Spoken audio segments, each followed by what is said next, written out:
Spoilers follow, and be sure to check the description for content warnings. Hunting us down, it's a pity.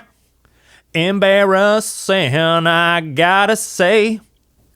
And I never know when they'll be creeping. Hirschfield got caught round the bend. Big paddle keep on turning. My ass cheeks keep on burning. Running, running, running, running, running from O'Banion. Nice. That was incredible. Thank you.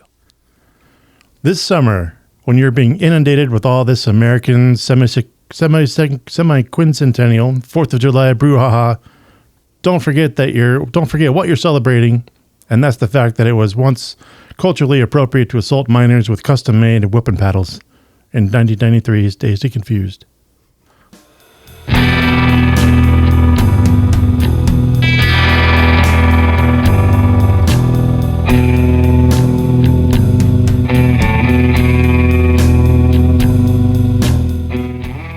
Welcome to the Nostalgia Killers podcast, where we revisit films from our youth to see if they still hold up or should be inserted into the great DVD player in the sky. I am Luke Lund, joined almost as always once again by Chuck Starzinski. Hey. Been good, brother. I've just been, busy living. Got a job working for the city. Thinking about going back to community college, but... Joining us once again after a long time, Robert Negoesco. Thank you. Thank you for having me back. Thanks for coming back, man. And joining us also once again, Brian, Sausage King of Chicago. All right. And be sure to stick around for our Sonic Death Monkey Top 5, or Top 5 movie cliques we wish we had gone to school with. Or in Robert's case, none. Act 1, all the feels. A few good memories or Lacuna repeat customer. What's everyone's nostalgic connection to this movie? I have been trying to remember when the first time I saw this was, because it would have come out when I was in high school, but I don't think I saw it until I was actually working at Blockbuster and I rented it on VHS, like a few years afterwards. I was really surprised watching this again, how little I remembered and how sort of surprised I was at like how much into the zeitgeist this movie really was. Like, I forgot that this was a Linklater movie. Completely. Oh, really? Yeah, totally forgot. But so is this not a normal rotation? Like after? No, like I know that I rented it a handful of times, like when I was actually working at Blockbuster, but I probably haven't seen this in over 20 years at this point. Oh, okay. Oh, whoa. Yeah. Do you, Robert? Yeah, I think I just saw this in the midst of my teenage years with a million other movies, and including other teen movies I was watching at the time, and it just naturally was like one of those talked about films. So I probably didn't see this at the earliest, like, I don't know, 10 years after, like 2003 would have been the earliest I would have seen this, because I was like 3 when it came out. But yeah, I was realizing, like, I forgot that it came out in 93. I didn't realize that it came out that long ago. But it does have a timeless feel to it, and I don't know, I don't remember it feeling in any way that it didn't resonate. I mean, I also resonated with Fast Times at Ridgemont High and sure.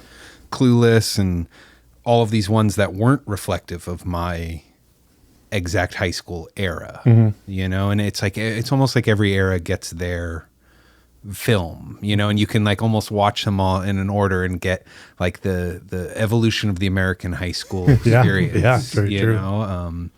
And this was just one of those, and having rewatched a couple of those other ones recently, this one is like absolutely holds up. It's awesome. Really, really great movie, and I'm excited to talk about it. Nice. Yeah, I've seen this movie at least 50 times. Like, we definitely owned it on VHS growing up, and then it became like part of the heavy rotation, like Mount Rushmore of teenage films for me. Like, it was like this with Fast Times and, pretty much anything from the Brat Pack. But yeah, it's part of my identity. It's definitely like always been there, it feels like. Yeah. Yeah, I saw it in high school with my friends from high school. I think we're busy mostly trying to like pin down like which character each person was. But as rewatching it this time, I was realizing like there's no real reason for me to be nostalgic about this. This was way before my time. Like all the music, all the attitudes, the liberties. I still like it. I'm still fond of it. I'll watch it again for sure, but maybe a little less than I thought I was going into it. Yeah, my cousin, who's 11 years older than me, I remember. So she would have been like a sophomore or something when this came out, and she said this like defined the high school experience. Sure. Until Clueless came out, which felt way more of their era, right? Contemporary, but yeah. She said this was the constant teen, like it was not John Hughes, you know, it was, right? She's that exact age for that maybe, but sure. For a while there, this was the one. This was the like go-to like big teen movie, and it's like it is weirder because it isn't their years. It's it's someone actually else's. a step back from all the previous high school movies. Yeah, it would have been before. If you were that age when it came out, it was a summer before you were born, or you know what I mean? Like it came out 17 years after the summer it takes place. So like if you were in high school, I think I would have been that same age. I was 93. I would have been a sophomore in high school. And yeah, this was the last day of school in 1976, which was 1 year before I was born. Yeah. So I don't like, it was definitely not like, I didn't live through this era. So there was like, I was nostalgic for the movie, but not for the time, because the time there was definitely no real connection for me. And like, I think there are a lot of people I knew in high school that probably got up to some of this shit, but I stayed so fucking far away from those people that I didn't know any of them. But like, yeah, I feel like I was on the cusp of like, there were some things that like probably were still popular, people were doing in high school, because, you know, of that time, we didn't have like, we didn't go like, you know, we didn't go home and hang out on our phones. We didn't do all this shit. People did just fucking get in a car and drive around. Here it was like people cruising on Mendocino on Thursday nights, you know? So it was like, there are still some similarities and stuff that I remember that was sort of popular in that area, that was still popular when I was in high school, but it was like, it felt like that was on the last legs, you know? did it offer you any sort of interest because it's like around when you were born, you know? A little bit. It's like in retrospect, like watching that now, I was more interested in that than it came out at the time, because I feel like at the time it was like, you know, it was the Kevin Smith era. I probably watched this when I was getting into like Kevin Smith movies and stuff like that, independent film. And it was only like watching it through this time that I was like, this is the stuff that people were getting up to around that time. So it was definitely, it made me curious to wonder, like, what the hell did my mom do in high school? You know, like what was like the, you know, the 60s, like what was that? Because I heard, you know, my grandfather talked about like, you know, cruising in the 50s and all that kind of stuff. And, you know, but my mom's never talked about her high school experience. So this made me sort of like curious as to like, okay, what was like, what did she do for fun back then? Mm-hmm. So. This is what the baby boomers did for fun. And that is something I kept thinking about, where I'm like, okay, yeah, I'm sure we'll talk about it, but there's like one aspect that is really like the only thing that I don't like enjoy about the movie, right?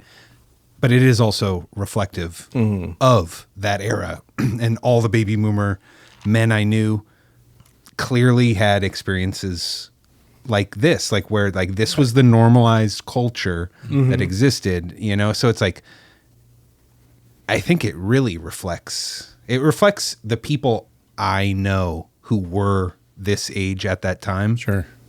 And it's like, yeah, I see all of this in you. Like I see this whole thing is in, I thought of my dad, my uncle, like as I watched this movie, I'm like, I see you. Like, you know, and it's like, and Linklater did You too. can't hide. But like Linklater is that age, you know, and it's like, I don't think he's condoning all of this stuff. I think he's just like, he's that type of guy where it's like, this is what it was, you know, like I think the culture thought McConaughey was cooler than necessarily Linklater. Right. Oh, yeah. Right. You know, Yeah, because I don't when you think- watch it, he's not presented as like, wow, this guy's fucking cool. No. Like he just, maybe the actor is, and then it exudes it, right? but like, you know, Sam thinks he's gross, right? Like, Yeah. I was really interested watching this time around because I think that like when this came out, it was sort of like, oh, cool, a stoner comedy.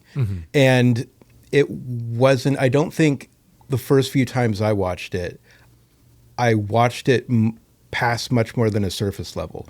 Because the thing that I really noticed this time around is how fucking sad almost everybody in this movie is. Oh, yeah. And I didn't get that originally, you know, probably because I was Angst, sitting right? like, you know, quoting sad or angst? a little of both. Like, I think that I think that like a good chunk of people in the movie are like recognizing that this is as good as things are going to get for them. Oh, yeah, And I that. think those are really the angry ones. And then I think there's Parker Posey. another, Yeah. And then I think there's another group that want more and are just sad that they probably won't ever get it.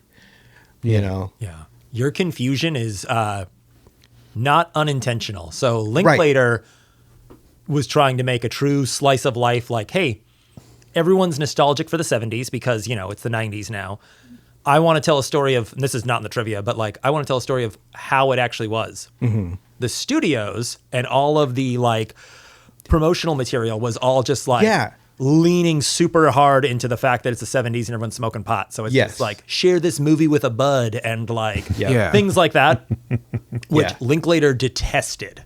But he fought tooth and nail to try and remove all of the kind of more like stoner, like drug culture stuff from all the promotional material. But they were just like, look, bud, I can still, you know, it's the This is how fucking we're selling this smiley movie. face, dude. It's the crooked fucking smiley face. That Well, felt it says on the poster, like, have this one with a bud or whatever, right? Like, and the smiley face thing really pissed Linklater off because he was like, dude, that is actually when, like, in the era of this movie, that would have been dated already. Because the smiley face is more like very, very early 70s, late 60s. And so he's like, all these kids would make fun of the fact that there's a fucking stoned smiley face on, on the box of this movie. When I watch it, I mean, maybe that's a question to have, but like, I don't consider this a stoner movie. I never thought of this as a stoner movie. Just because people are smoking weed in the movie, I don't think makes it a stoner movie. Like, and I'm saying there's a dirty pair of hands covered in weed crumbs rolling a joint in the opening 10 seconds of it. And it's fucking beautiful, but it's not like, to me, that doesn't mean this is a stoner movie. High school students smoke weed. It's part of the culture. Not everyone's journey is about that. No. In no way is the story about that. If anything, they're trying to score beer more than they are weed. There's no plot line to that, right? And it's only certain characters. And it's just like, to tell a story accurately of the atmosphere of this world, you need marijuana. Like, it's part of the world. And it's like, if we were telling a high school story now, it would, you know, you would if still you were be going to doing- not be afraid to show the truth, like, it's just going to be there, you know? And it's like, it won't be like how this movie is, but it's just there. And so I could see why he would reject that stuff. Cause I was thinking about that. And I brought it up with like a friend. I was like, I'm watching Dazed and Confused. They're like, oh yeah, stoner movie. And I was like, I like kind of bristled. I was like, I don't think there's anything wrong with stoner movies, but like, This is not, this Pineapple is not Half Express is a Baked. stoner movie. Half Baked is a stoner movie. Like, this is a movie that has weed in it. Yeah, it's not about the drug. And I'm still surprised. I thought about this the other day, but every adult I knew growing up, every boomer, every greatest generation denied that pot was this prevalent. Like they would, I guess they were afraid I was going to be like, oh, it's everyone else did it, I should do it, whatever. But like, yeah, every person I knew or didn't know fucking denied it up and down that they smoked this much grass. Do you think they were trying to cash in? Because I feel like a lot of stuff, you know, it was like Jay and Silent Bob is fucking popular right now. X is popular right now. Let's lead it, Half Baked. Like, I don't know how much of that came out around the same time, but it felt very much like they were trying to capitalize on some sort of a trend. I think Clerks is like 94. So Okay. I don't know how much the stoner thing was It in was the zeitgeist, basically, but from the studio's perspective, it was just like, there's no big star in this. Right. How do we sell this Yeah. fucking movie? Okay. And it's like, there's no sex in it. There's no, you know, so it's like, we have to lean hard into the fact that they are drinking and smoking, basically. They just tried to make it like a party movie, basically. Exactly. Okay. and probably just the age of the executives. You know, they were around for the 70s. They were around for like oh yeah, Cheech and Chong was huge. Like, yeah, let's get it in that vein, you know, like get that crowd. And yeah, I can see it, you know. I don't think they're like idiots for going that way, but I can, as the artist, I could see the frustration. I can also see the executives thinking that is the way to hook people, though I don't think it was, because I don't think it did well until video. Yeah, this is an indie movie. This is just like, they basically were like, oh, like they saw how successful he was with Slacker. Right. And they were like, you get a blank check, Borderline. And so he did. He was like, okay, cool. I'm going to make this coming of age movie. And they're like, this is Linklater's not a, Mallrats.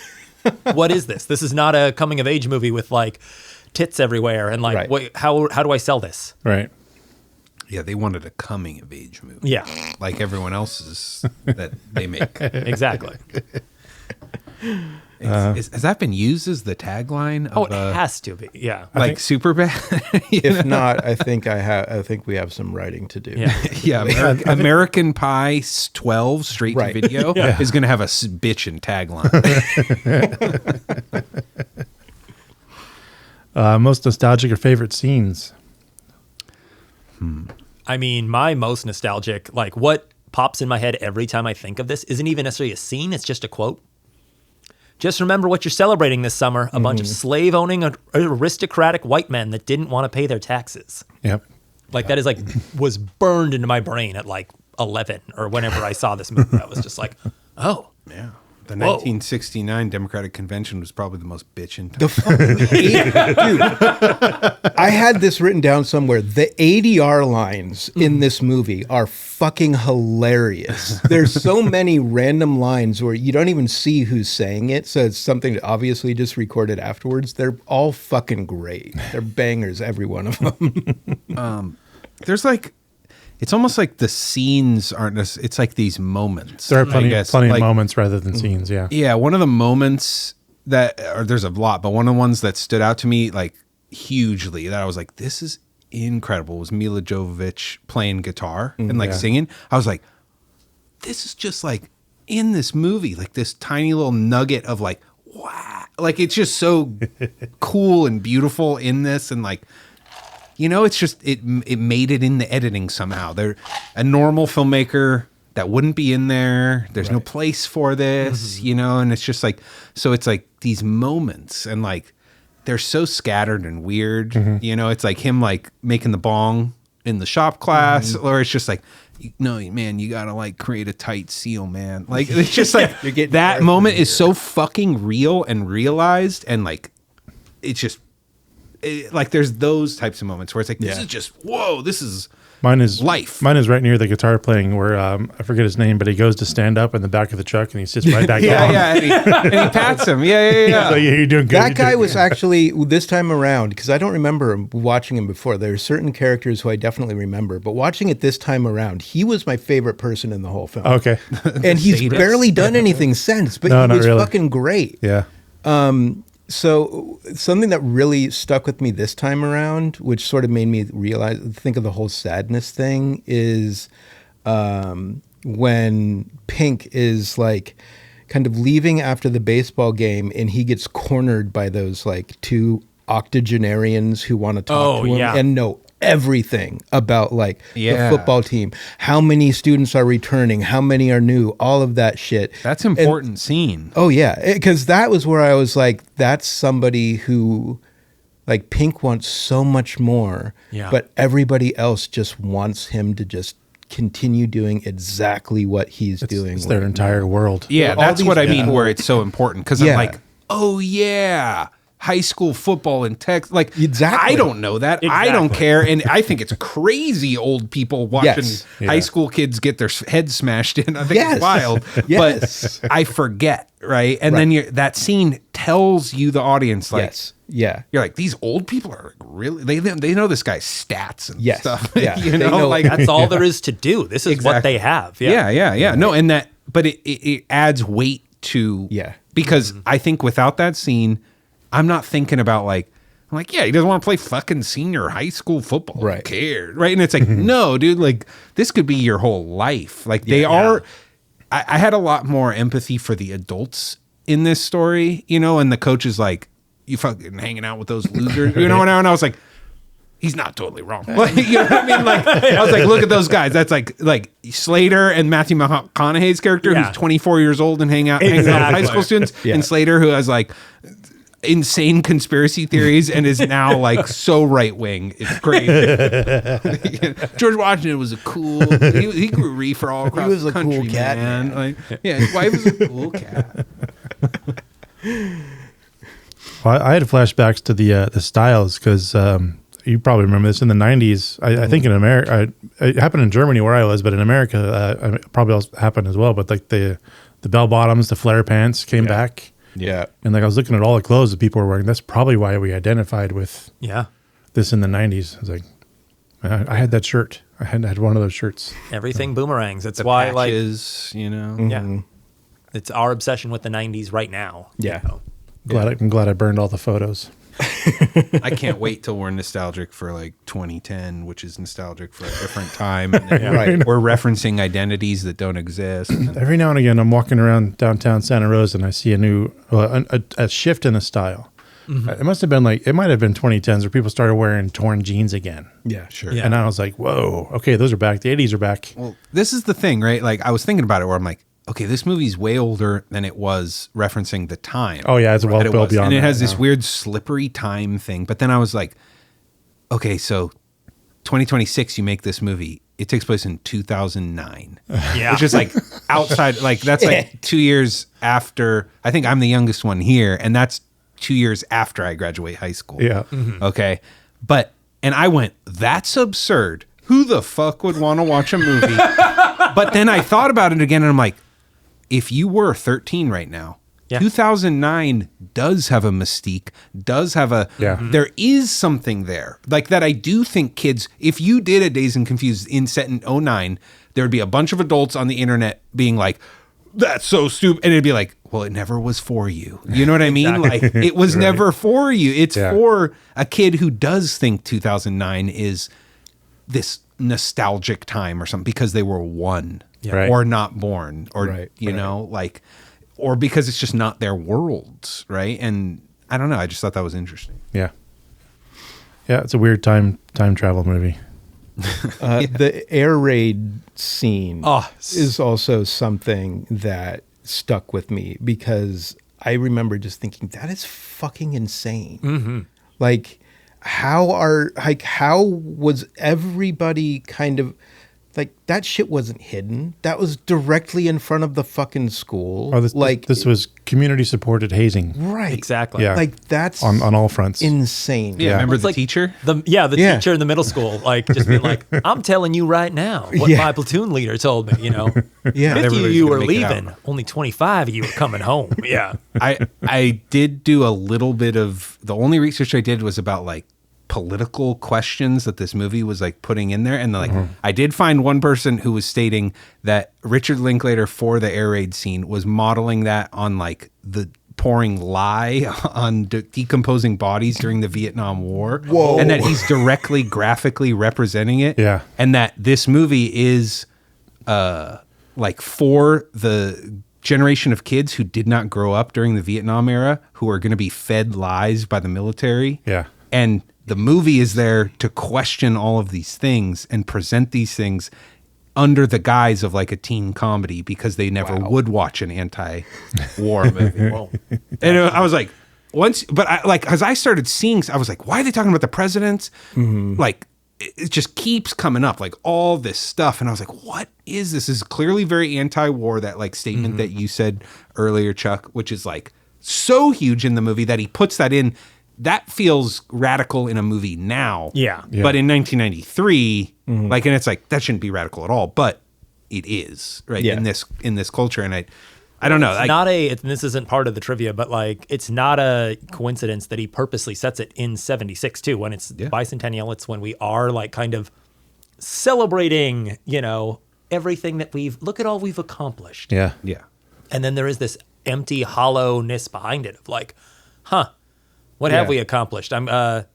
I'm a high school senior who's going to play football and then probably work at a gas station. Cool. This is the greatest my life will ever be. This is it? Yeah. Yeah. Yeah. And they Fuck did this. push I'm all getting that. Aerosmith tickets, you know? Yeah. They did push all that stuff huge. Yeah. Like, you know, I was a kid, I had old comic books and stuff, and it's like there's like bicentennial stuff in everything all yeah. the time. Like, get the commemorative coins, get the Yeah. whatever, like towels and like it was like everything. They were pushing it so hard, probably because we were in an era where there was like a lot of distrust. Yeah. And not even probably close to what it is now, but there was was a gonna say, distrustful time. I hung out with Robert. This is total side quest, but like I was hanging out with Robert near 4th of July.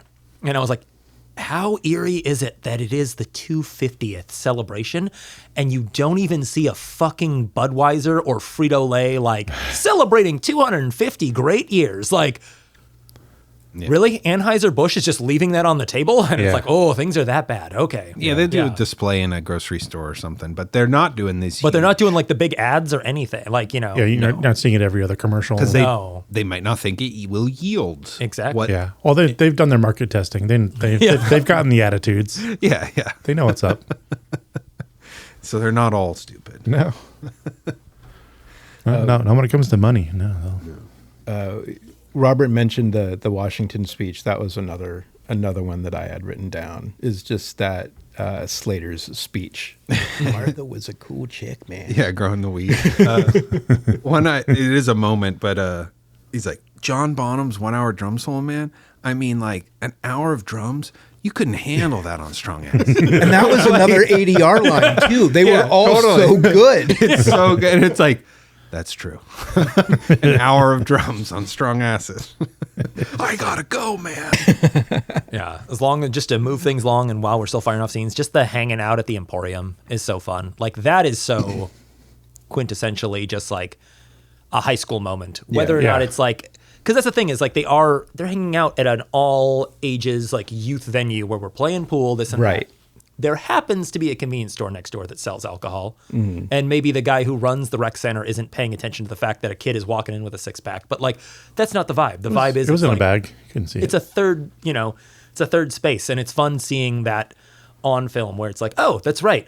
Kids kind of used to have a place to go. I even had that in the 90s. Like I remember having the arcade? a pool hall. Yeah, exactly. And a place to go hang out with my friends. Yeah.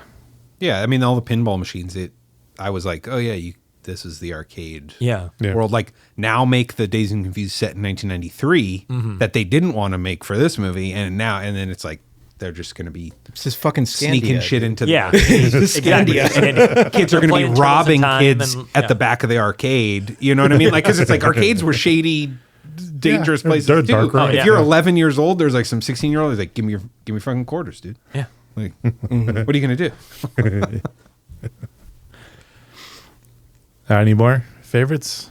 I mean, I'll just fire off Yeah, really go quick. for Like, it. just we talked about the female hazing, but the male hazing, it's so well done. It's so well shot. It definitely ties into my best, like, cinematography stuff later. But, like, all of the car chases for the hazing, Yeah. Yeah. where it's like, we are just like, it's very, like, yeah, very 70s, very of its era, just kind of like the car just stalking in the background as the boys in the, like, who, also, they're all in middle school? Like, Yeah. does anyone have a permit? Like, what's going on? I understand it's the 70s, but like, yeah, we're getting into nitpicks they- It there. was but- probably you could get your license at 15 at the Yeah. time, and that kid's probably 14. Exactly. You know, like, and has a driver's permit or, yeah, I thought it was weird too. But there are, like, especially the big states, like, Yeah. they had different laws on Yeah. driving. Especially around farms and stuff. Yeah. You could- And the Moon different Tower ages. party is still to this day one of the best shot party scenes, I think.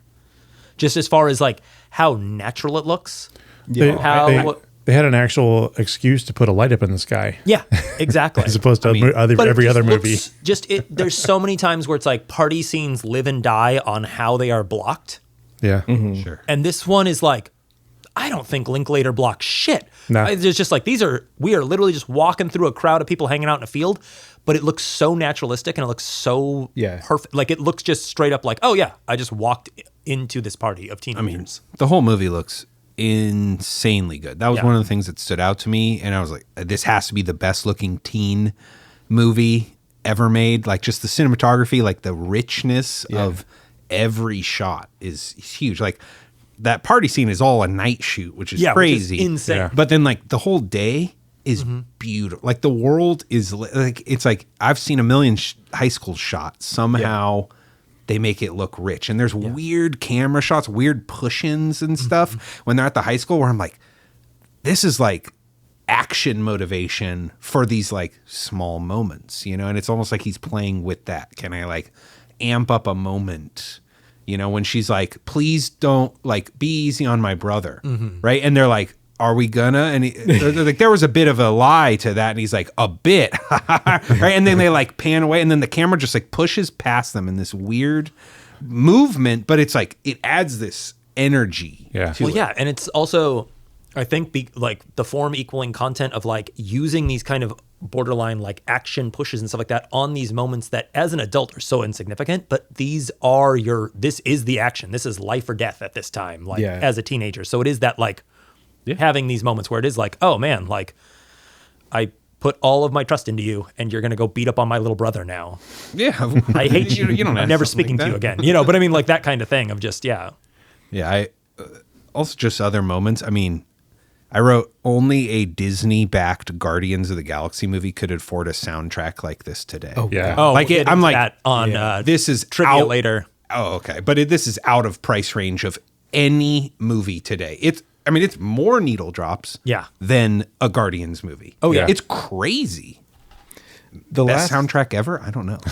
Possibly. It's out there. Movie. the last scene that I have is them actually climbing the moon Yeah, it's tower, so where good. they're all just like, man, a freshman fucking died last He year. hit He only every had one beam." beer. How many of you had, man? Yeah. Just the classic older brother level hazing of just, yeah, yeah.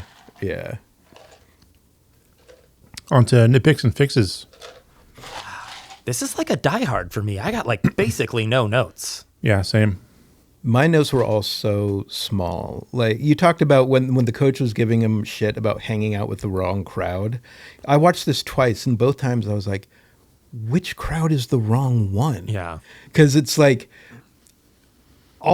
from my perspective, like the way high school informed me, all the fucking like football players that are saying like, you would be letting me down if you did your own thing. Those are the people that I would be like, I need to cut you people the fuck out of my life. Yeah. Totally. Like, but then at the same time, there's no future in Wooderson and Slater. It's like, what is the right crowd here? Because it all seems like just various shades of bad, you know? I think that the coach just wants him to play. Right. But also, there is no opportunity for this guy.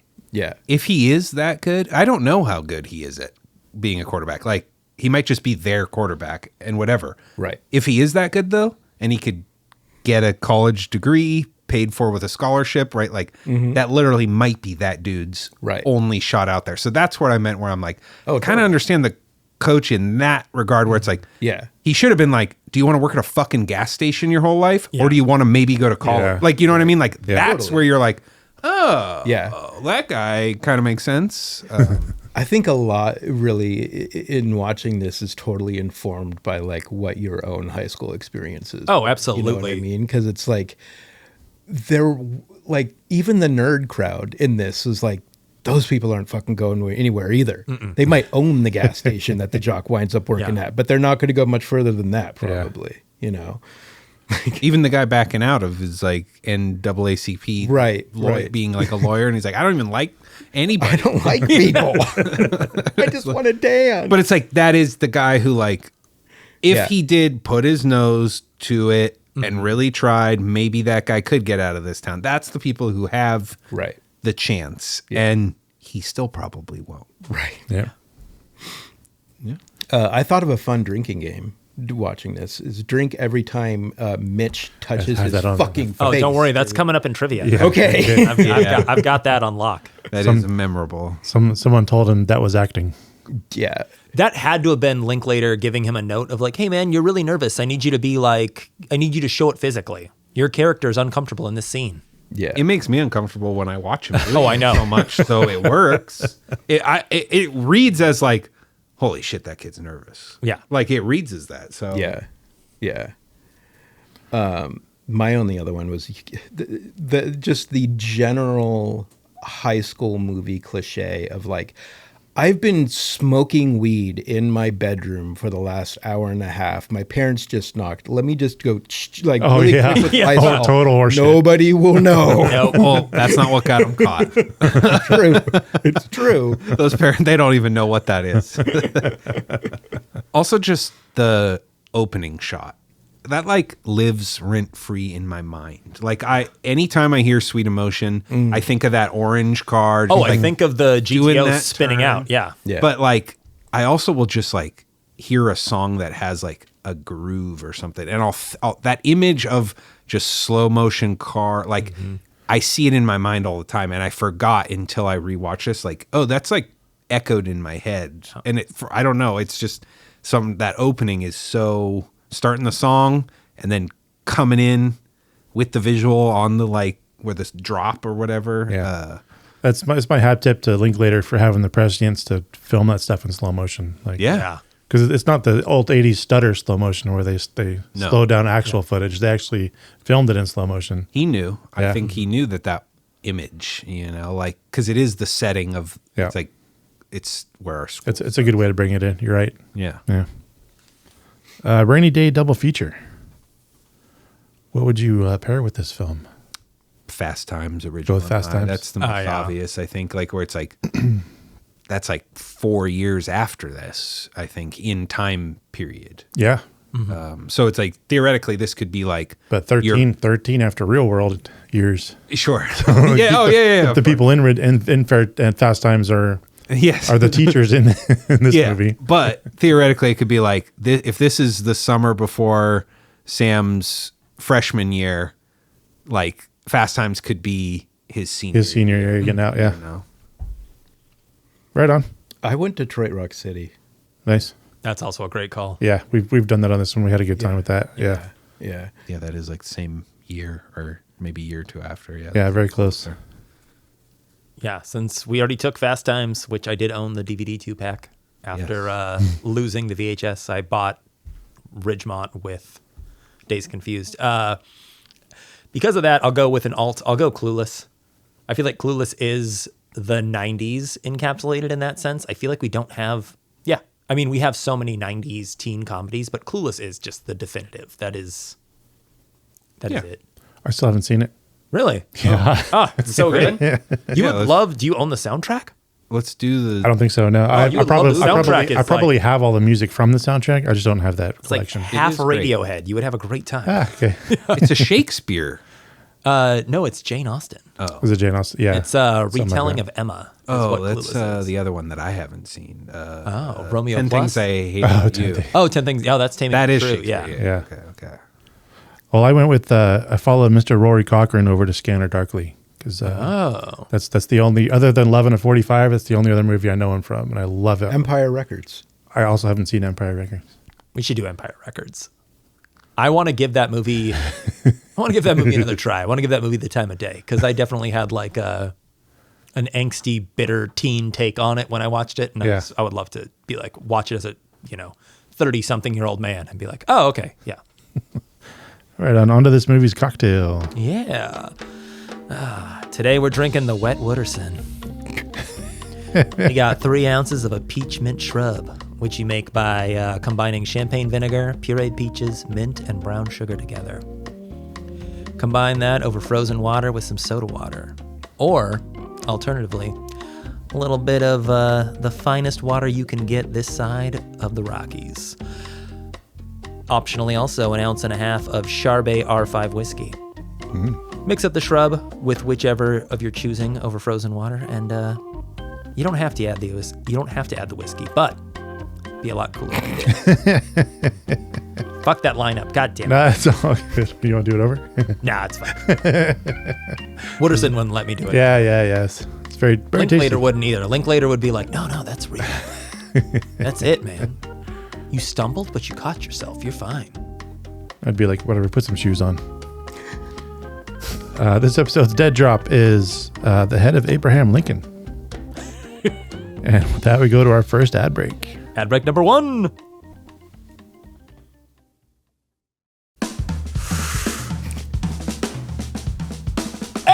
And we're back with everyone's favorite segment, Nostalgia Killers Trivia. It's time to see if our guests are ready for a little puff puff pass, or should sadly have to paddle ass. Question number 1. Despite stealing the show, this is Matthew McConaughey's first film ever. How did he land the role? Oh, I used to know this. Is it A, don't worry, it's multiple choice. Oh.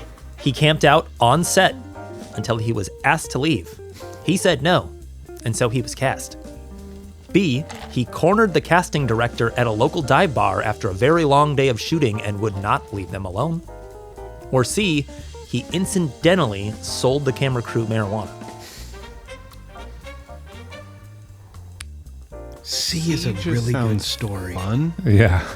C sounds fun. I'm gonna go with C just for fun. I'm gonna go with B, just in case.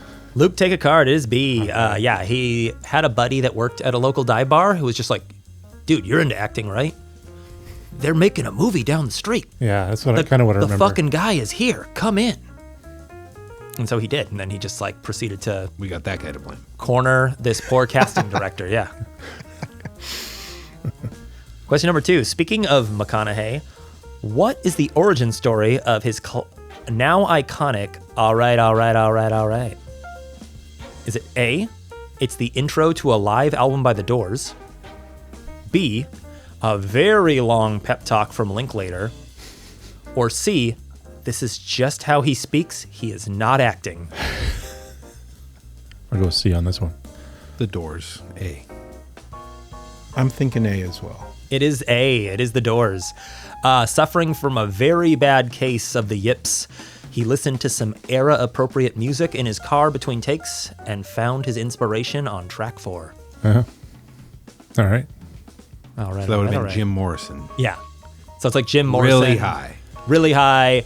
Like they've already played a couple tracks and it's like, all right. Like, let's keep this show going. Like that Oh, kind yeah, of thing. he did do that. Yeah. Question number 3. Closest to correct wins. What percentage of the $6.9 million budget was spent on the soundtrack? I'm gonna go like 3.5 million. I'll, No, it's not. I'll go 60%. I'm going to go 55. Oh, sadly, it's much lower. It's only 20%, but it is almost $1.5 million. Wow. And then on that note, 2 quick things that are not part of the actual questions, but the film is called Dazed and Confused. Partially as a fuck you to Zeppelin, Because they wouldn't let him. because they would not let him use Dazed and Confused. Page said yes, Plant said no. Yeah. And so there's actually a bit in the credits that says thank you so much to everyone except for Robert Plant. Nice. Yeah, I don't think they let anyone use until School of Rock. Might have been the first Oh, no. movie. That's sorry. Oh. Robert was closest. That was his. Oh, I was? Well, you got about half. Brian did 55. I did 60. Oh, that's true. It was lowest wins or closest wins. Closest Oh, ones. okay. Price is Right rules. Yeah. It'd be like 25 million. To Yeah. Oh, yeah. those same songs right now. Yeah. I mean, the other movie around the same time that did the same thing was Forrest Gump, which is just a constant string of. Yeah. You know. Needle drops. Yeah. But you can't even do that now because everyone. Everyone's learned how to cash in. Yeah. Yeah. Also, Linklater found out that the studio was trying to do of the era, like, reimagining of these classic rock songs, no. and he was fucking furious. Fuck and he's no, like, dude. absolutely not. And he just like, he was like, yeah, he threw a fit. He was like, we're not doing that. And so Here's an Aerosmith song by Blink 182. exactly. Yeah, we got Nirvana covering Alice Cooper. Yeah. Question number 4. The original cut of Dazed and Confused was 165 minutes long, but it was finally trimmed to 102 minutes. Which of the following scenes weren't part of the missing 67 minutes? A. Benny harassing Vietnamese immigrants on the street. B. A lengthy discussion about what should be written on a recently deceased student's tombstone. C, a studio insisted on topless scene, or D, I'm just kidding, all the above were totally cut from the film? D. Yeah, I gotta go with D. It is D. So yeah, there was a slightly darker tone originally. He did touch on the Vietnam War quite a Would have bit. said D, so I'm going to take a card. And then, yeah, the studio literally was like, we have no stars, a meandering film. You gotta put some boobs in it, my guy. Yeah. So then he shot a topless scene in which he convinced the actress who appears topless. None of the principal cast, by the way. Don't get too excited. Don't Google. They shot it with the intention to cut it. Linklater was like, hey, just so you know, I'm going to ask you to be naked in this scene. It's never going to see the light of day, and it never was. They sent the dailies. The studio was like, that's great. Keep it up. Yeah, yeah. And that was it. Just to get him off the back. That's a good trick. Yeah. Yeah. We just keep sending them nudes all the time, and they just keep giving us money. And Pretty much. I was going to say, I was really glad in watching this that, 1976, but at least there was no overt racism in this film. But I guess there was. It just got cut. So. Question number 5. Despite being the most famous actor at the time of this film's release, why were most of Mila Jokovich's scenes cut? A, they didn't move the plot along, and the film needed to be trimmed severely, according to the studio. B, most of her scenes are with Sean Andrew, who was constantly fighting with Jason London and was such an asshole on set he was almost fired several times. wow.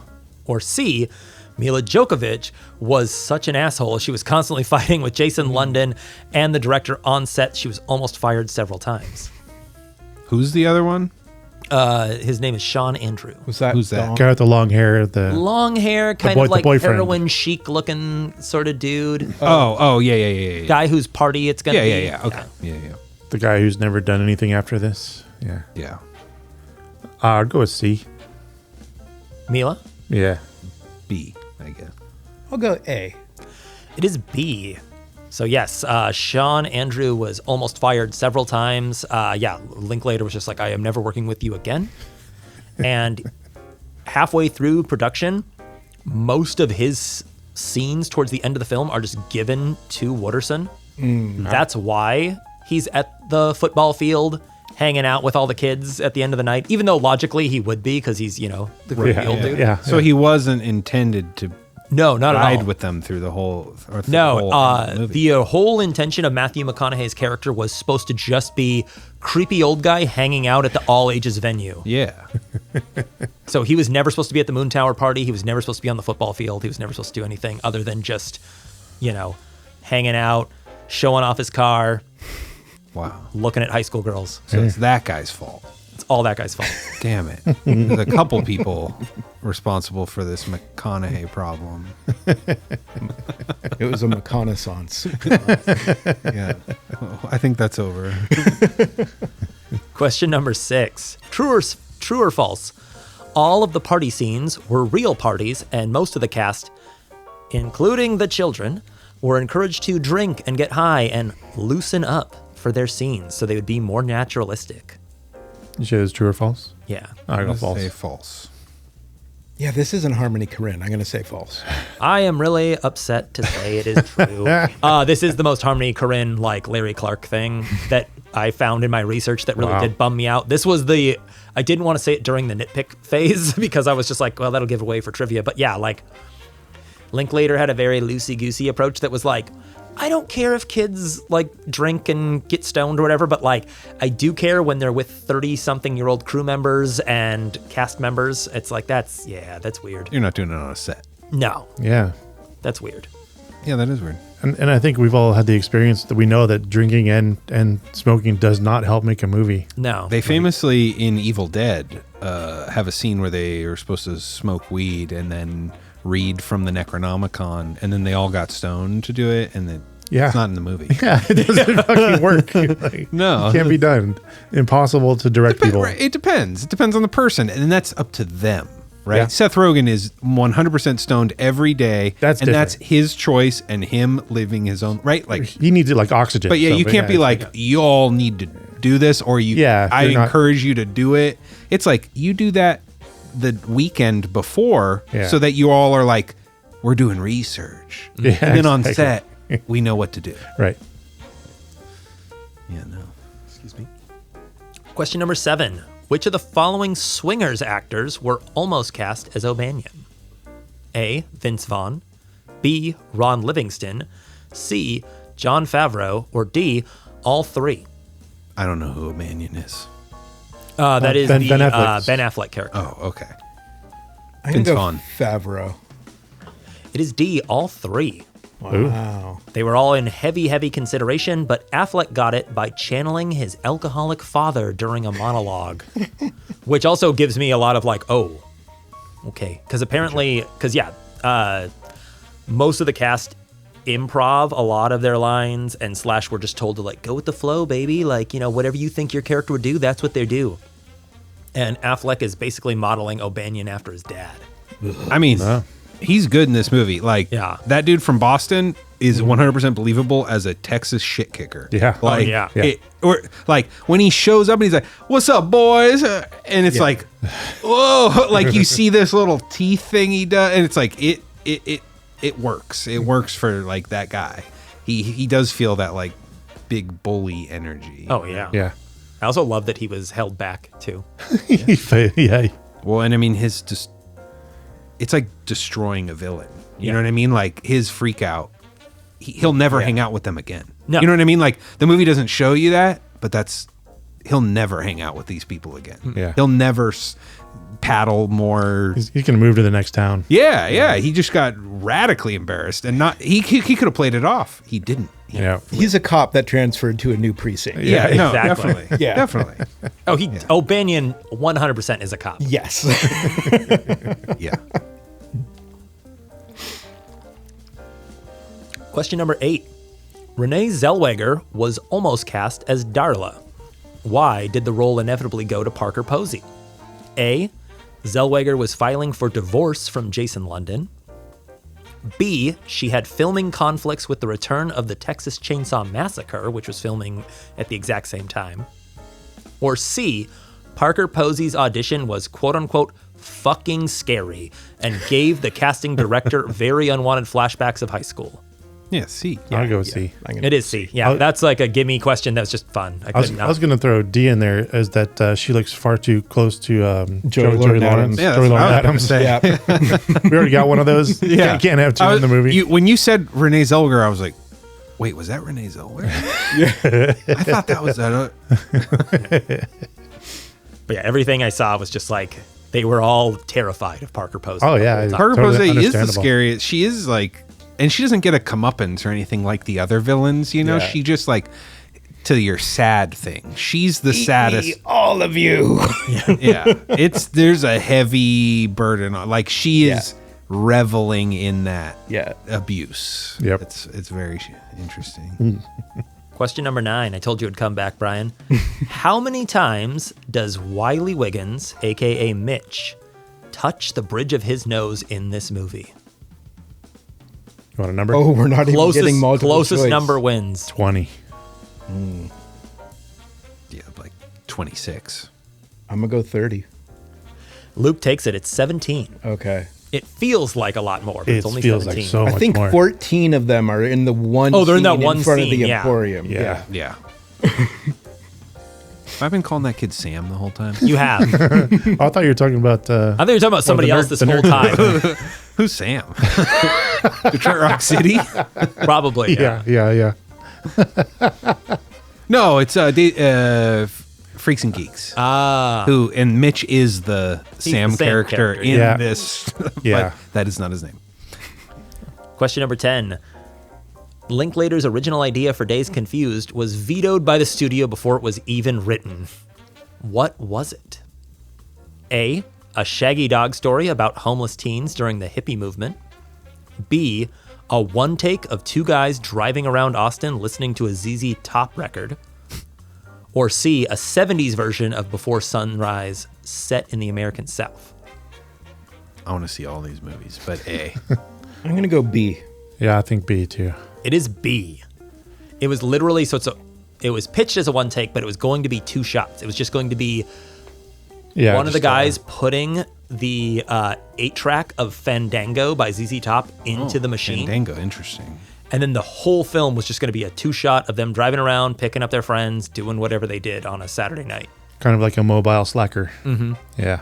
That could be They, incredible. it's- I I think it has been done a couple times by other people, but yeah, that would be a fun movie by Linklater, I think. Yeah, with the not a, I've seen the one shot movie or whatever, but it's always like, oh, people are gonna die, and it's like Yeah. real serious, yeah. And it's like it would be kind of cool where the camera's locked off, but everything's moving. Yeah. because Oh, that's exactly. Yeah, it was going to be like they're going to stop and get Whataburger and do all the things. yeah, that's cool. Let's do that. Let's make that. Let's just fucking Yeah. do it. Yeah, Richard Linklater will be the guy driving. The Yeah, there you car. You'll be in it. No shoes, dude. You got to get your feet up on the dash somehow. Yeah, I got some GoPros. Let's make it happen. And, One other shot for the feet.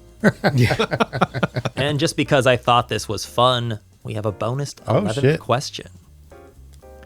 O'Banion's paddle inscription, FAHQ or FAQ, is a reference, intentional or not, because I've seen it highly debated on the internet, to what other famous Texan film? This is just to take a wild stab at it. Paris, Texas. I don't know too many Texas films. Texas Chainsaw Massacre? I'm going to give it to Brian because it's actually the Texas Chainsaw Massacre 2. Whoa. It's the license plate of the teenagers that die in the cold open. shit, that's Very nice. That's a cool reference. Also, Matthew McConaughey was in a Texas Chainsaw Massacre movie, I'm pretty sure. Like the fifth one. Yeah, the fifth. Count up your cards, boys. Yeah, what do we got here? I got 5. I got 5. I have 5. Holy Ooh, shit. best poker hand wins. I have a pair of 6s. Damn. I think I have a king. That's all I got. I got 2 9s. Oh, You take it. All reds. No, I got I don't know poker. You tell me. no, it's, Oh yeah, so I do know poker rules, so I'm the one guy because Yeah. you've been lamenting that recently. every other person we bring here. So do I win? You take it with a a pair pair of of nines. Yeah, you got a pair of 9s. Yeah. woo! Robert good. wins trivia. Robert wins. Thank you very much, Chuck. Those are good. And it's at this time we would like to thank our executive producers, Addie Martinez, once again. Addie, you're all right with us, girl. And if you too would like to be all right with us, you can subscribe to our Patreon. Patreon.com/Nostalgia Killers Podcast. NostalgiaKillers.com takes you there Yes. as well. And you don't have to subscribe to the Patreon, but it'd be a lot cooler if you It'd did. be a lot cooler if you did. And that takes us to our next ad break. Ad break number 2.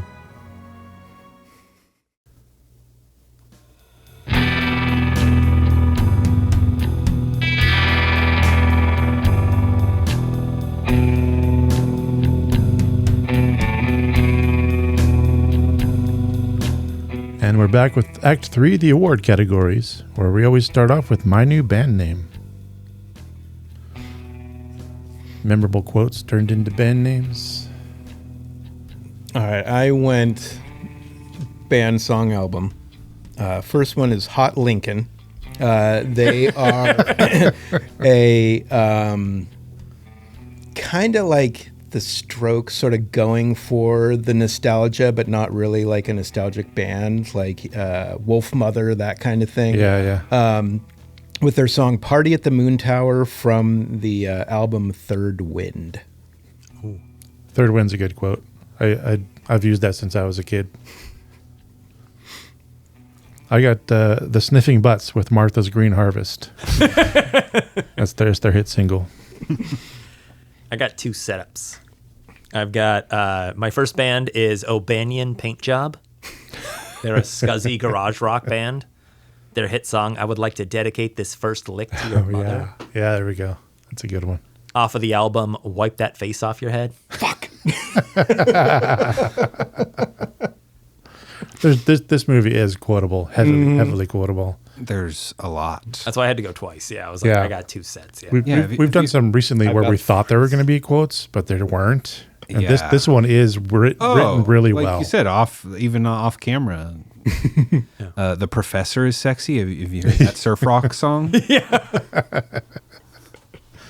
I do like the Gilligan's Island. Yeah, there's nothing. It's a male power fantasy. Like there's nothing for so women. Hey, the Professor is sexy. Roger Deakins Would Be Proud Award for cinematography. You got more? Yeah, I didn't. I have Closeted Rage with Wipe That Face Off Your Head from the album Just One Lick, and then Melba Toast with Martha's Big Fat Bowl from the album Soul Pole. Hell yeah. Soul Pole. And then I have a jam band. They're called the Hitchcock Family Plot. With their hit song, 1 hour of drums on strong acid. And it's just an hour-long song of drums. From the album You Love Us, Smile. Smile. You love us. Yeah, what a strange, like, that's the movie that he wants on the marquee for this time. Interesting. And then not a band, but just a fun little kind of other trivia bit. There is I guess she's just pop. I don't know what music is anymore. I'm old. But there's a pop act blowing up right now named Slater, spelled with 2 Y's. And she took her name directly from Slater from this movie. From this one? Wow. Okay. Wow. Nice. Roger Deakins Will Be Proud Award for cinematography. I was blown away by the macro shot of the foosball. Like the close-up. That's pretty damn crisp. Like, I haven't seen a shot like that in any other movie. Yeah. It was cool. I feel like they gutted a real foosball table. It had to have or at least taken the bars out of one side to put the camera in there. Yeah. Yeah. They were either on a Dana dolly or something and just like followed it. That was fucking great. And it's one of those things where it's like that would get cut because they're like, we don't need this. You know what I mean? Like, but it's the perfect. They made the foosball important for in a good way, I think, because I was like. Well, it's like the establishing shot. You don't need an establishing shot of the foosball table because they're just playing the foosball table. The establishing shot is the close-up of the little player, you know, and then they're at that scene for a while. And the skills that they show off is pretty damn good, too. That was something that popped up in trivia a lot when I was researching this movie was so many people are like, thank God that this film shows what foosball is actually like to be played. Yeah. Yeah, I can see that. It's just like so many foosball enthusiasts were just like, it's the equivalent of like when you see people playing video games in a movie and they're just button mashing and doing just slamming it. How about they're playing a Game Boy that doesn't have a cartridge in it, which is what I would notice when I was a child and be like, what fucking madness is this? I can't remember. You've brought that up on this podcast before because I listened to that episode today. I was catching up on random episodes today and you were talking about like Flipper. Elijah Wood. Yes. Yeah. I was listening to you on The Good Son, and you brought that up because in The Good Son they had a cartridge, and in Flipper they didn't. They didn't. Terrific. Yeah, no, it seared into my mind. I also liked that Flipper movie, unfortunately. But you want to do that one? Let's do that. Let's do that one. Let's do that one. Perfect. Is that? I think that has. I think that has Crocodile Dundee and Elijah Wood. Okay. Wow. And he's his eccentric uncle. Who Paul Hogan. Yeah. Yeah. So.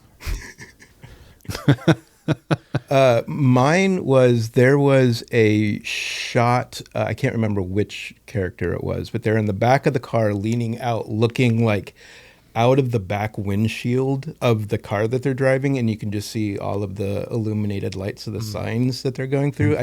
That shot just stuck with me. I thought it was really, really good. That one also stuck with me. It's really all of it. It's the driving stuff, I guess, the most. But I'm telling you, that whole beginning, I was like in awe. It's so rich. That's what it is. It's like, it doesn't feel like stage dressing on just like what we need. It feels like so lived in. Yeah. And to me, it makes the cinematography feel like even because it's just the detail, the rich detail to the world. I guess.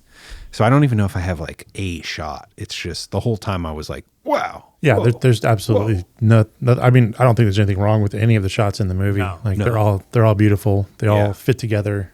They're obviously done with the same vision. Yeah. So. Yeah, I have the window to window. It's like frame within a frame. It's the window to window of Wooderson telling the nerds that the party's still on. It's like, don't worry, got broken up. We got a little thing we're putting together at the Moon Tower. I'll have details. And it's like, I also love that because it's like the way he's speaking to them is like they've been buds forever. And then the second we cut back, the two nerds are just like, who the fuck was that guy? That was so fucking creepy. Yeah. Also, just like talking to all of them like they're not there. First, he's talking to the girl like the other two dudes in the car aren't there, and then right after, like talking and making the plans, he just like, I love them redheads. She's still right there. She can hear you, and that's creepy as fuck. I mean, look, Matthew McConaughey plays the same person in every movie. So it's kind of just, he's always just like, who are you talking to? Are you talking to me right now? Like, what the fuck, dude? What, man? Any more? I mean, just to touch on it, Mitch being stalked at the baseball game Yeah.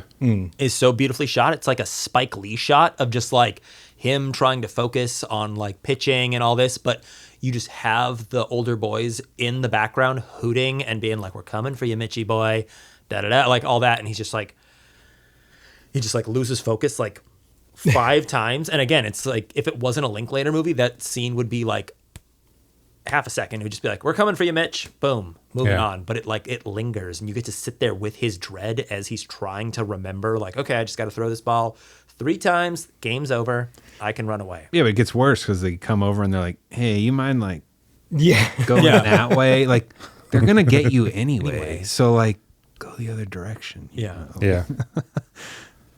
And it does add dread to it that they're all like in the middle of this game willing to be like, well, let's have a meeting about our safety. It's like, and how we can avoid damage. You're definitely going to be abused, but, we could skate by. The one kid who gets pulled away from that party, he was like making out with the girl. Oh, yeah. And then they get him to the Black Sabbath Paranoid. Yeah. That scene, the way it's shot, because it's at night up against the fence, it feels way scarier. It does.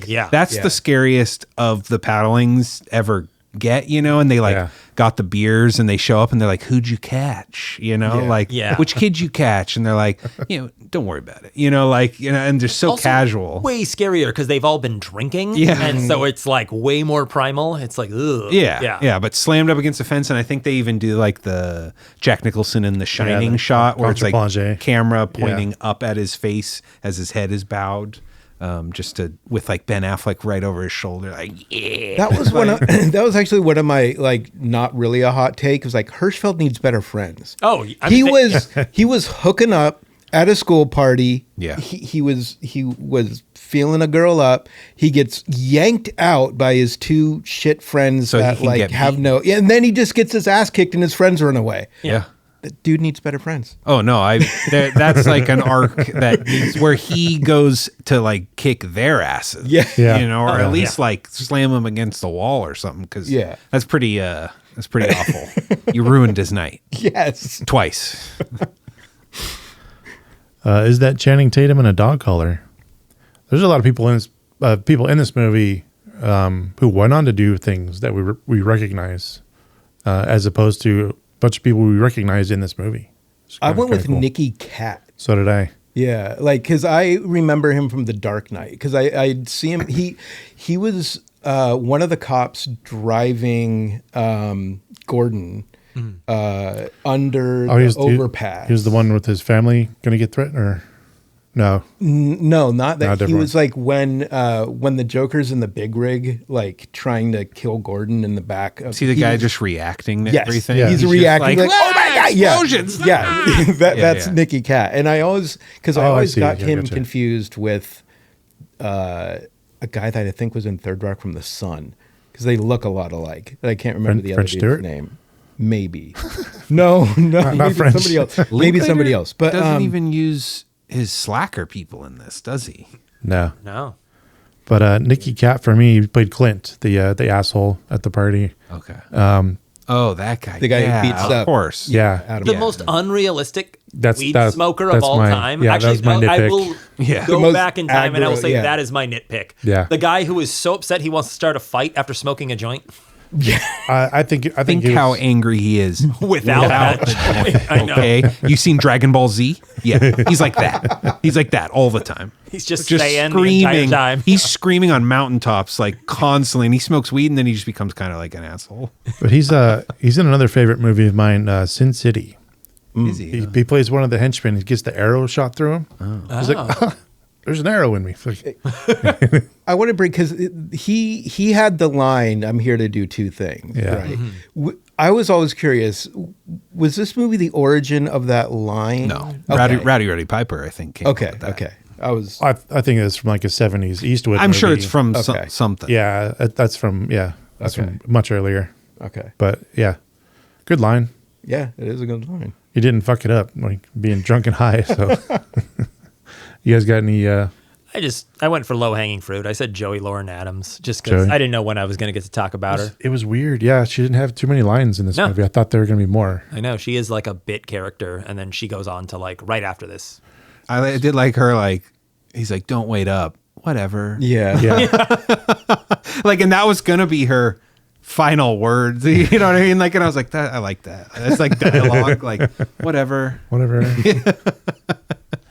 Yeah, then she switches twins and does Mallrats. Yeah. Yeah, Double mall rat people. yeah. Triple at least. Triple? I So think. Affleck. Joey Lauren Adams. Obviously not the line. I thought there was a third. Maybe I'm wrong. I think I am wrong. I don't know of another one, but Okay. there could be. I don't know. I think Affleck's the best when he plays just total asshole. Yeah. Oh, he's yeah. Yeah, Like He's- I think we need more of that and less of him like trying to be like a normal person or something. It Yeah. never works for me. the accountant. Like I didn't buy it. No. I listened to a podcast where he was interviewing a filmmaker for 45 minutes, and I didn't realize I was listening to Ben Affleck talk the whole time. And I was like, how forgettable of a major A-list star are you that I listened to you speaking for 45 minutes? Didn't even know it was you, man. Like, what? Anybody got any more? Guy Pearce is trash. A controversial hot take. I just have, if Mitch grabs his nose in despair one more time, I'm going to fucking paddle him myself. It was really funny. I had a controversial hot take. And then, as I mentioned today, I was catching up on some episodes and I had to change it because Luke stole my hot take for this movie for Tu Wong Fu, which is, do we really need two Londons? Yeah. They're the fucking same. Well, it's weird and is that- neither of them are good. Well, this one is the one from Tu Wong Fu, the one that's in this movie. Yes, Oh, Jason. yeah. And he actually does a way better job at acting in this movie. In Tu Wong Fu, he's horrible. He's wooden. He's fucking Yeah, and scenery. then it was Jeremy London. Jeremy's in Mallrats. Mallrats. Yeah. So there is 3. Well, no, Well, No, because they're twins. they're twins. There's What? two- Yeah. he- What are you saying? What? Oh. Okay. just Jason London, Jason- Jeremy London. Jason's in this movie. Jeremy's in Mallrats. Okay. And they're identical They're twins? identical twins. yeah. Wow. They still look alike. They still look And like their each other. voices are absolutely Yeah, yeah. identical. Really weird. Jeremy, like in Mallrats, he's much more dramatic and like flamboyant in acting. Yeah. And Jason is just subdued. And like in this movie, is probably the most acting I've ever seen him do. So there's 2.5 people. From Yeah, pretty much. Yeah. Yeah, Yeah. I could give Got Brian it. that. Okay. They're like, I mean, same chromosomes. Yeah, there you go. So I replaced that hot take with, I think when Adam Goldberg turns 80, he's just going to be Woody Allen. Yeah. Yeah. It's like, I was watching them. I'm like, he's just doing Woody Allen the entire time. It's like, Possibly less problematic in the end. yeah, hopefully. I don't know. He abandoned the NAACP really quickly. No, it's Just like right away. Like, Or is it the I'm out. ACLU? ACLU. ACLU. Okay. He just doesn't That like is people. different. I just want to dance. Want to dance. And what are you guys' take on that line? Is it sarcastic? I think it's silly. Yeah. I think it's being think sarcastic. I know people who got fucking pissed when he said that. They like hated his character Really? because he Because wants they want to dance? No, because the character wants to go dance. Like they thought he was being serious, and they They thought, hate him because he's Yeah. dancing? yeah, So they really don't like Michael Jackson probably not. I don't know. or anybody who But like dances? but I've known people who took it the different way, and I'm like curious, like what everyone else's take on that, because mine is he's being sarcastic. Oh yeah. Yeah. He's just being a smart ass. Yeah, that's all Yeah, I read. that's- Like, how dare you ask me this Yeah. question when I'm breaking down right now? Like, Blue Velvet meets Blue's Clues. Oh, I got a hot take. Where's your hot take, man? I don't know. I'm letting my guests Speak up. No dead All right. air. Fine. No dinner for me. No dead my air. hot take Dead is air. I thought you said no dinner. No dinner for you either. Fuck it. Back in your cage. My hot take is the female hazing is way worse. I would much rather be spanked once than have to be like paraded around and beg older men to marry me while being belittled and crawling around on hot asphalt covered in condiments. Yeah. If you cover me in ketchup, I'll probably kill you. Like, what are you talking about? Like, that's like, you have now enacted, like, vengeance will be fulfilled. You must kill me now. And they will die by ketchup. Like it's gotta Sure. be, it's gotta be with Though ketchup. it might be some, or their own ketchup can come out. I don't care. But you put ketchup on me in the hot Texas sun, Yeah. you're dead. You're dead. I'll go to jail. I love these episodes where we learn Robert's limits. Have you smelled ketchup that sits out? Oh yeah. Yeah. Yeah. No. Yeah, I could see that.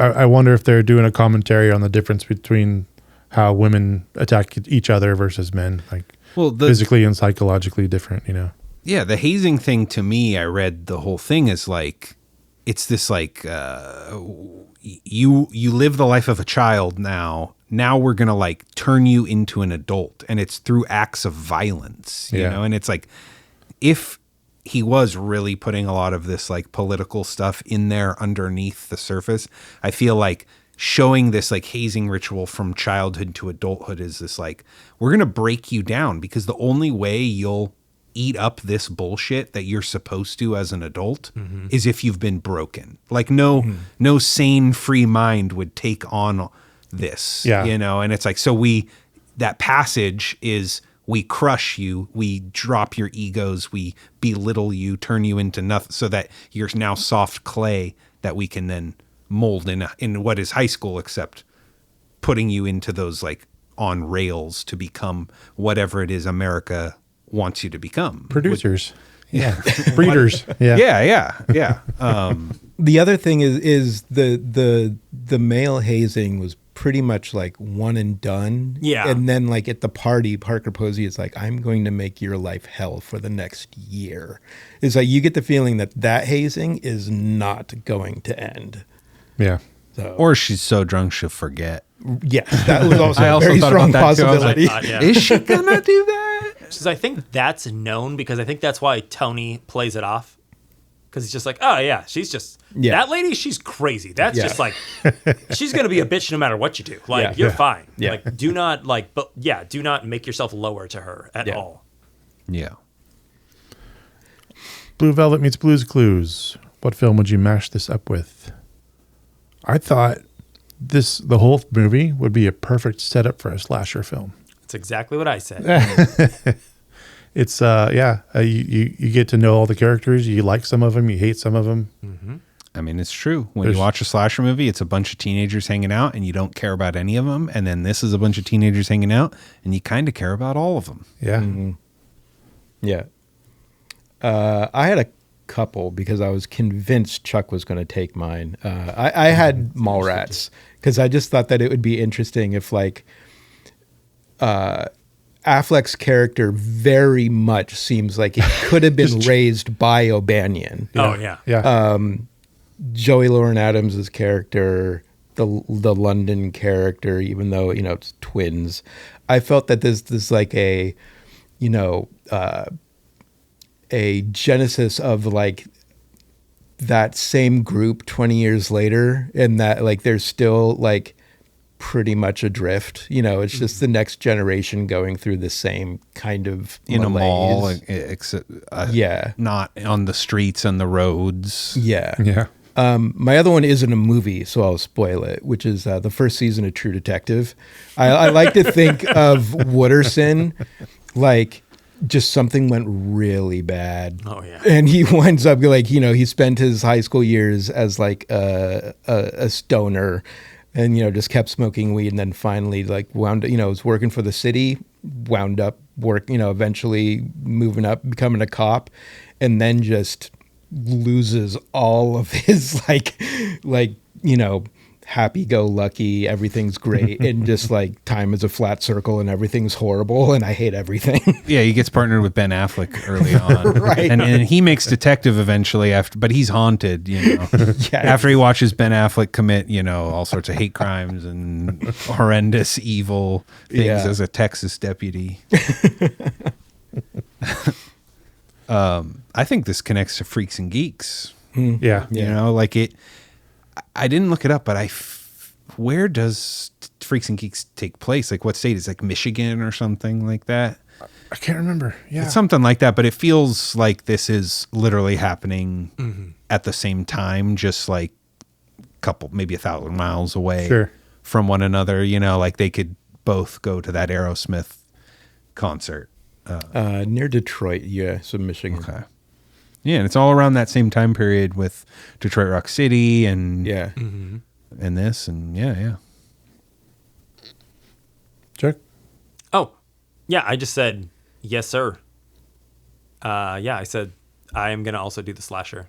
Oh, that's right. Yeah. I said with. I don't know if you had any more. No, if I had to pick a movie, I'd say like Friday the 13th, just because it's like we've got the it's like it's got all the summer, same lighting, got all the same light, everything that happens at night. It could easily one of those people just start getting picked off. Mm-hmm. The fucking killer just like doesn't have a machete. He's just running around with a paddle, just crushing heads. I mean, Got a paddle made of metal. Freddy vs. Jason has that cornfield party that to me they seem somewhat similar. Someone sneaks off into the darkness and Jason's there, and there you go. Yeah, I thought about that every time someone snuck off to the dark or the couple ran off to go make out or whatever. Like, you're gonna die. Don't go out there. Oh, I saw you get stoned. You're dead, man.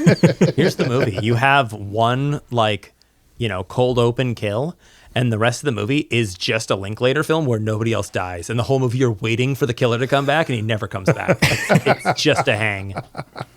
Yeah, and it is one of them. Yeah, It's Cole Hauser. but you never It's could. absolutely Cole Hauser. yeah. It's Mitch. Any a la cartes? Yeah. I got one. We don't do this often, but the Michael C. Morona Award for cast in the crew. Wow. Julie Sims, Mitch's love interest, the girl he kind of hooks up with. She was the casting assistant for the movie. Oh. And this was one of the only films she was in. So she kind of they needed a body and needed a person. Yeah. And yeah. Linklater, so it doesn't count, but he was supposed to be in the film. And he cut himself. Like they filmed a scene where he's hanging out with a girl, just like doing a very like long esoteric monologue. And then that was one of the things where he watched it and he was just like, nah, let's let everybody else I already do did this. that. Yeah. I already did that. I already talked about a dream for a Exactly. really long time. I threw in Mila in the Cutie Pie Award. Yeah. Yeah. I didn't know she was I think it was during this movie. She's actually a recording artist. That's how she got her start. Oh. I think she might have been on one or two of the tracks in the Run Lola Run soundtrack. Okay. Potentially. Whoa. I think. Is she German? Yeah. She's Swedish, I think. Oh. She's one. Jovovich? Yes. Oh, yeah. But yeah, nice. Do we call it Jules and Vincent? We're gonna let this. Absolutely not. We're gonna let this live. Oh, yeah. Yeah. This movie, Luke, is Livin. Right. I gotta change that in the script. Nice. Yeah, I have nothing bad to say about this movie. I will definitely watch it again. Yeah. Yeah, I'll blame the marketing people for any of the, because like the McConaughey thing, right? It's gross, but Linklater wasn't like, put that in the trailer. No. You know what I mean? And it's like when I saw the trailer for that in the 2000s, maybe that was a newer, but like that was in it. Yeah. You know what I mean? Because McConaughey's a big star now, right? So I don't know if they did that at the time, but like, yeah, I don't know. No, I'm pretty sure like that was Linklater's intention, was to be like, he says the thing about high school girls because it's like, oh, we are not supposed to identify with this guy. Yeah. It sucks. And I don't remember that or anything, but then like because he's like so cool in the culture, that like boosted that character's like Yeah. relevance to a way that it's like, this guy should not have become the There was- star for that to stay, you know. In my freshman year in college, I remember there was a guy who was doing that same shit on like our college campus. And he was the guy that everybody was being warned about. Oh, yeah. But it's like he will show up to every party. He will show up like, you know, anything that's going on campus. He is there trying to like hook up with the incoming crop of like freshman girls. And they're like, beware of that guy. So no, like he does kind of seem like, you know, in all of the marketing now, it's like, yeah, he's the cool guy. Yeah, the all right comes from this. Exactly. You know what I mean? Like he's the one saying that. And Yeah. everyone's quoting him, right? Yeah. But, Exactly. you know. Pluggables. Hate45.com, Anti-Fascist Social Club on Instagram. Same as always. Nice. I do have a website now, robertnegoesco.com, Robert, Negoesco.com. You'll be able to get my comics there soon. You can get some free PDFs at the moment. I'm also on Instagram and YouTube just as my last name. Very nice. Yeah, got a new comic out, Death Squawk. Hell yeah. The Annihilator. He's a billionaire killing rooster, mutant rooster, and you should get it. Yes. Because it's great. Chuck? Not doing nothing? Just this wonderful podcast. Listen to this podcast Yeah. that you're listening to. Listening to this thing. Go back and listen NostalgiaKillers.com. to the Good Son Recommend it episode. to a friend. Yeah. Fucking tell grab somebody. their head, hold them down, put some headphones on them, and make them listen. Yeah. It's and like then steal Clockwork their Orange, mom's but for credit card podcasts. and sign up for the Patreon. Yeah. Your mom go. would love to support this. She doesn't need to know. If your mom doesn't look at her bank statements, that's the perfect candidate for this. Take her card. I need to change the name of the company to something innocuous, like Master Systems or something. Yeah. And then- You should have already. I know. That's like where podcasts make most of I their money. know. I'll get there. Excellent. On to our Sonic Death Monkey top 5. This one was fucking hard, man. Yeah? Yeah. It was the first one I came up with and not the hardest I could have thought of. It was really, really good, but I kept thinking of more. Oh. Yeah. It was hard to whittle it down. Did it That send you on a was- spiral? That's the Yeah. opposite. Oh, sorry. Yeah. I'm going to go first, Chuck. Sure. For my number 5, I had Wednesday and Pugsley from the Addams Family. Oh, yeah. Yeah. They'll kill you. They'll also kill. Yeah, they'll kill me, but they'll also It'll be Yeah. fun for a while. fun for a little bit. Yeah. If you could be immortal like they are, it would be Yeah. great. Yeah. You got any ideas, Robert? I genuinely I know you said you don't think- have any. I genuinely don't think any depiction of high school is something I aspire to be involved with in any way, shape, or form. And maybe that would have felt differently when I was in high school. Yeah. But every depiction of high school looks unpleasant and miserable. I don't want to be. And like all these people, I'm like, fuck, I would never want to be around. But it's like, that is what high school is. You are around people. You're stuck with that those people. you, Yeah. if you were watching that in a movie, you'd be like, fuck, I don't want to hang out with those people. Like, that is the experience where you're Yes. just stuck with who you're stuck with. Yeah. And you got to make the best of it. I wrote down a note here that says the problem with high school movies is they usually star the types of people I hated in high school.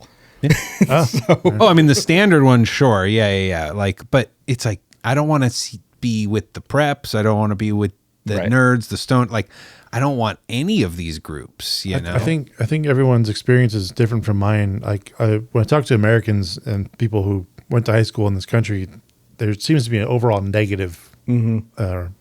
experience. Yeah. That's the right one. Yeah. I went to a really small one Yeah. where I got along with everybody I went to school with, and I had a good time. So it's like Yeah. very different for me. Yeah. It's just, but I do meet people in the country who have had good experiences. But it seems like it must be the smaller schools. Like once you get too big, it's Mine wasn't even bad or anything. I don't think it's that. I think it's just like you're stuck with people that are questionable, you know, and that's only maybe in hindsight, you know that. Yeah, sure. I put down Ferris Bueller, Cameron, and Yeah. the I can't remember Ferris's girlfriend's name. Sloan? Sloan. Yeah. Yeah. Ferris is going to ruin your life. Oh, Yeah. I know. I'm not going to be better off for it. I have but it something seems like it negative would to be say kind about of every fun. one of your answers, by the way. I can give you the reason why you don't want to hang out Me with these too. people.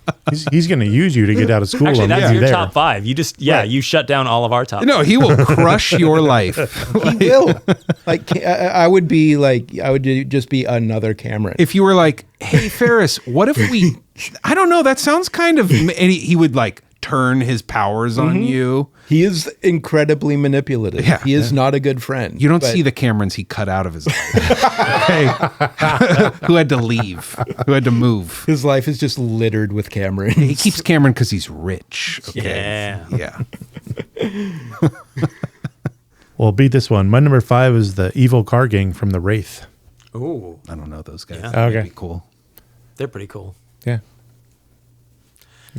Number 4, I've got The Coven from The Craft. Ooh.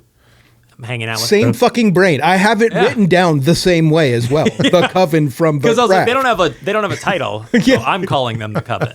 Are they witches in high school? Yeah, Yeah. Our witches in high school. Oh, we should watch The Craft, man. I think you'd like it. Oh yeah. I think it holds up. Yeah. Winona Ryder? No. Oh, No, Firuza Balk Yeah. and Campbell, Campbell, Okay. others. others. Okay. I used to know their names. Is that your 4 as well, Brian? I will go for 4. I added more because I know that okay. Chuck and I have the same brain. So I had backups. Encino Man. Yeah. I want to hang out with Pauly Shore, Sean Astin, Brendan Fraser. I would hang out Kind of with, fun. with Brendan Fraser as the I think caveman. Pauly Shore Maybe would not the. make me insane. Yeah. See, But I'll save it for when I get there because they're on my list too. Well, my number 4 is Harold, Bob, and Steve-O from SLC Punk. Oh. That'd be. Those are the friends I wish I had in high school. I thought about them, and then I was like, yeah, they'd probably be good for high school, but like post high school, I'm like, man, they would be so fucking annoying. This is mostly an audio podcast. I don't want to hang out with Robert- a guy dressed as Travis Bickle all the time. Robert and I comment, went as Travis Bickle for Halloween. My number 3? 3, I have, for lack of a better term, The Gang from Hackers. That's my number 1. Yeah, that was my number 1. sharing. We're sharing. It's great. High school? I thought they were like 30. No, it's Well, I high mean- school. Well, they are. Oh. but- They are 30. Yeah. Oh, okay. Well, so Playing are the high guys in this schoolers. movie. Ben Affleck, Cole Hauser. Yeah, they're all in their late 20s They and do 30s. start in high school in that movie. I literally don't think of them as high school students. Well, yeah, because he's pool on the roof must have a leak because he's hacking into the school computer system, changing all their grades and changing his grades and everything, or changing his class schedule so that he can hang out with Acid Burn. I guess it was just such a harrowing global terrorist plot that I forgot about the high school components. Yeah, Yeah, I'm hanging out with Crash and Burn. It's gonna be a great time. Well, my number 3 was basically just Jay and Silent Bob. I could have hung out with them in high school. I feel like I did hang out with them Yeah. in high school. Yeah, I think everyone did. Yeah, I guess you're not in danger with them. No, they're It's pretty they're harmless. cartoony. Yeah, They're if you cartoony spent too stoners. many years with them, though, Oh, yeah. it'll be Jay, Oh, that's- Silent Bob, and Luke. That's and then Clerks you're the 3. third guy. Yeah, that's when you get to Clerks 3, and then it's like, yeah. and you're one of them, and you got your own personality traits that people are like, oh man, it's that guy. And I you're would be like, the one that didn't make it. Yeah. Yeah. Luke would be the guy that brings the donkey in Clerks too.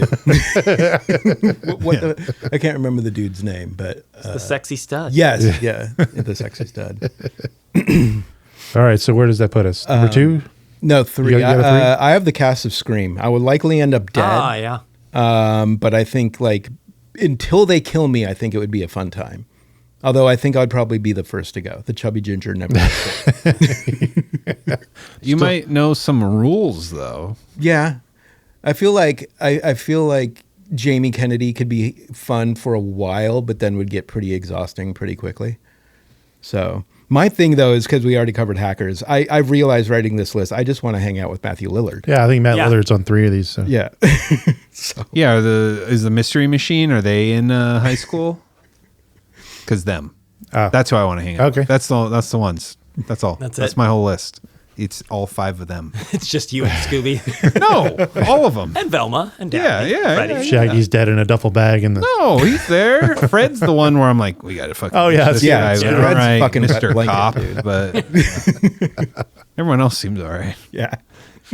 do we have any we didn't mention? We're only on, we think we have 2 in 1. We got 2 and 1, but we've all talked about our ones. And I haven't talked about my number 1, but my number 2 is Encino Man. I do not want to hang out with Dave, though. I'm only hanging out with Stoney and Link because Dave is a weirdo and a narc and has like some strange... Was that Sean Astin? That's Sean got an Astin. agenda, yeah. Yeah.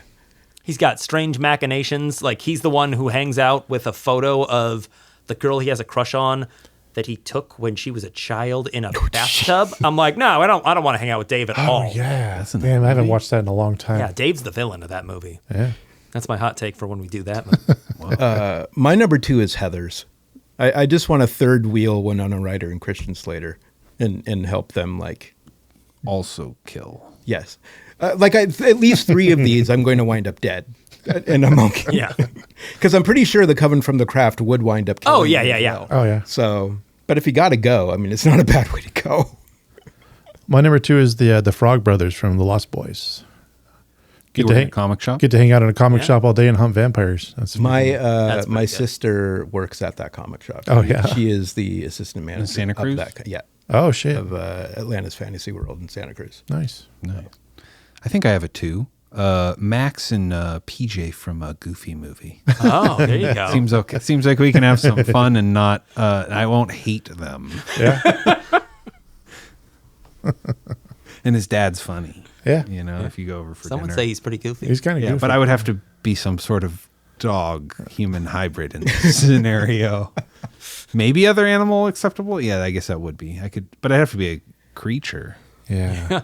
And then they had a dog, Yeah. Pluto. Oh, yeah, it's not okay. Oh. It's really not There's okay. there's some kind of Oh, it's really not okay.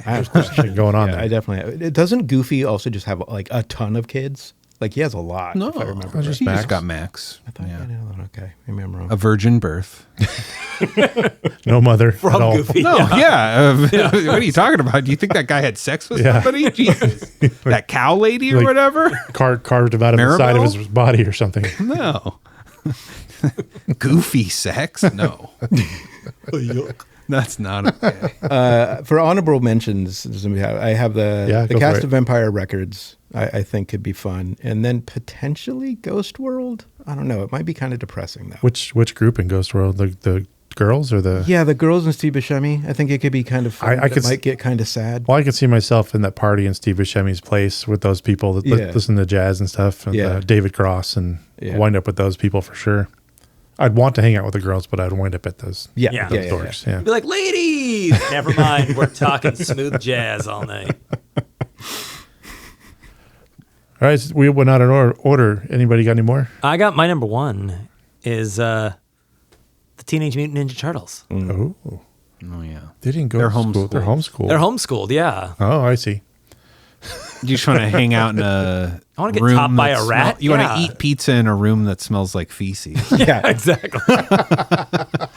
The thing that April kindly never brings up. Yeah. No, Yeah. not one. Never wants to never shame mentions the smell. them. Incredibly polite. She's, a really wonderful person, actually. It only smells like piss on a good day.